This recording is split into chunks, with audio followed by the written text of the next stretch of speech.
ഐസേ ഗുമനി. Hi guys, ഇന്ന് വാവായിട്ട് തന്നെ നമ്മൾ രാവിലെ വീട്ടിലേക്ക് പോയി. എന്നിട്ട് അൽനേച്ചിനെയും പിള്ളേരെല്ലാം കൂട്ടിയിട്ട് നേരെ അമ്പലത്തിലേക്ക് തൊഴാൻ പോയി. നമ്മളെ വീടിൻ്റെ അടുത്ത് തന്നെയുള്ള ഒരു അമ്പലമാണ്. അങ്ങനെ പിള്ളേരും എല്ലാവരും കൂടി നമ്മൾ അവിടെ രാവിലെ തന്നെ ഒരു ദർശനത്തിലേക്ക് പോയി. പിന്നെ അച്ഛനൊക്കെ രാവിലെ തന്നെ ബലിയിടാൻ വേണ്ടിയിട്ട് അമ്പലത്തിലേക്കൊക്കെ പോയിട്ടുണ്ടായിരുന്നു. അതുകൊണ്ട് നമ്മൾ മാത്രമായിരുന്നു വീട്ടിലുള്ളത്.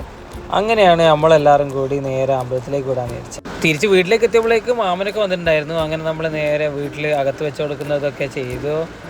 ഈ യൂസുഫിൻ്റെ ഏട്ടന്മാർ കിട്ടിക്കഴിഞ്ഞാൽ പിന്നെ വേറെ ഒന്നും വേണ്ട. ഓരോ കൂടെ ഇരുന്ന് മെല്ലെ കളിക്കാനും പരിപാടിയൊക്കെ തുടങ്ങും. അതാണ് ഈ യൂസിൻ്റെ പരിപാടി. വർക്ക് ഉള്ളതുകൊണ്ട് തന്നെ നേരെ നമ്മൾ തിരിച്ചെത്തിയിട്ട് വർക്കും കാര്യങ്ങളൊക്കെ സ്റ്റാർട്ട് ചെയ്തു.